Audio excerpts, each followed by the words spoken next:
We've had an amazing start to this season, the first 4 races being thrilling.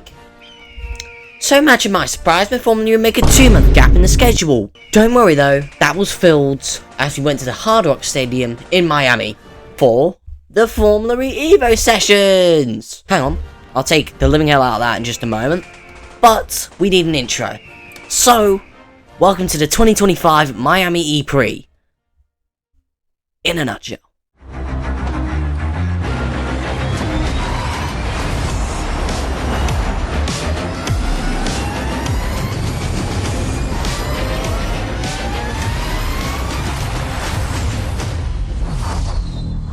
Okay, to the news. MrBeast thinks he's driving a Renault. Gunther Steiner prepares for a Netflix documentary.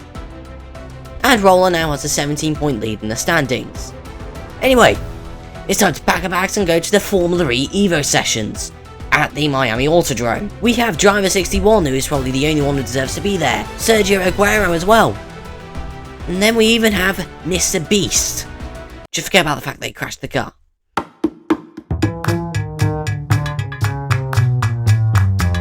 We woke up to a bucket load of rain to start shakedown. Most of it was gone by the time FP1 started.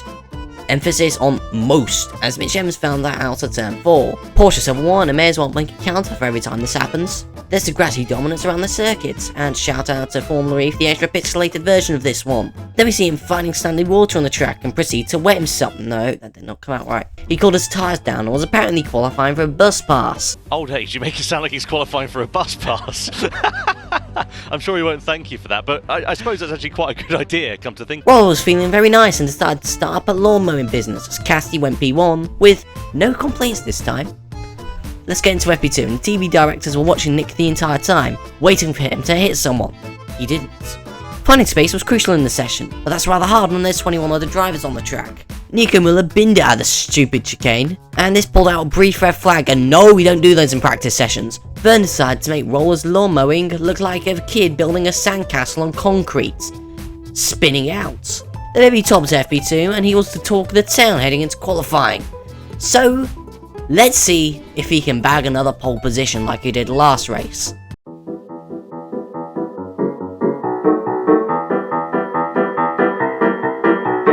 The Olive Roller decided that he didn't want to use the chicane anymore, and I don't blame him. It's shit. Van Dorn would kick Mortara out of the jaws, as DaCosta would top the session from Dennis and the Apex misser. Barnard was the guy under pressure, because everyone now has high expectations for him. He folded, while Fairline wouldn't make it through either. Fridges, Degrassi, the North Atlantic Treaty Organisation and Debris would be the top 4 to move on in Group B.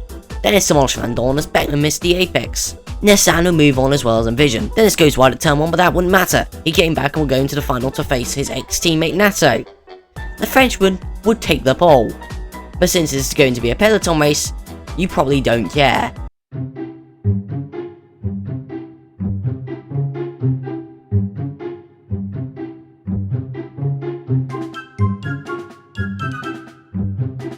Nato kept to the inside line in the first corner and held on to the lead. There was a lot of side-by-side moments to the chicane early on, and that allowed the drivers ahead to pull away and out in front. Vern pulled off a Bergman and also made contact with Muller on the exit. Talking of the German, he activated attack mode but then received suspension damage somehow, forcing him to retire. DaCosta went for his first 2 minutes as the Breeze car would save everyone and shut down for 15 seconds. This was still long enough for the safety car, and you can imagine Marek's response to that. Dak went for his second attack as he was reminding us that he was still racing in Formula E by crashing into the chicane.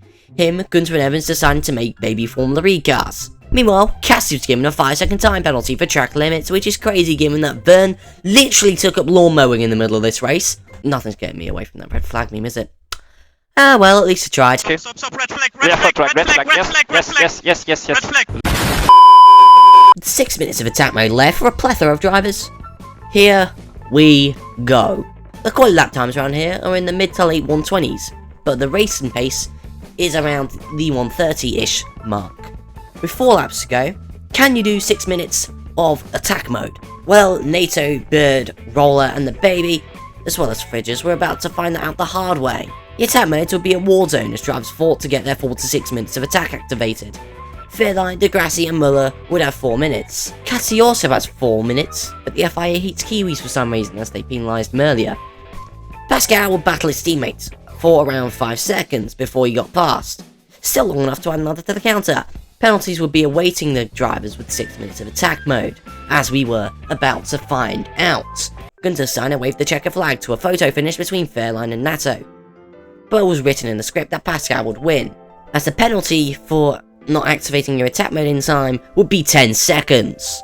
This E Prix showed the flaws of attack mode, and while it is great, drivers discarded it until after the red flag, given its new 4-wheel drive boost. Something needed to be done, and thankfully for Season 12, adjustments have been made. Not the right ones in my opinion though. There should be a cut-off point for attack mode activation for, and I'm not kidding, 6 or 7 laps to go. Degrassi achieved a B2 by the way with the costume P3, and shout out to Bane Baboni as well for his first points in FE. Wait, what do you mean it's been given a penalty? Oh, thank God Monaco's next, and I'll be covering that before Season 12 starts. But, until next time, it's goodbye.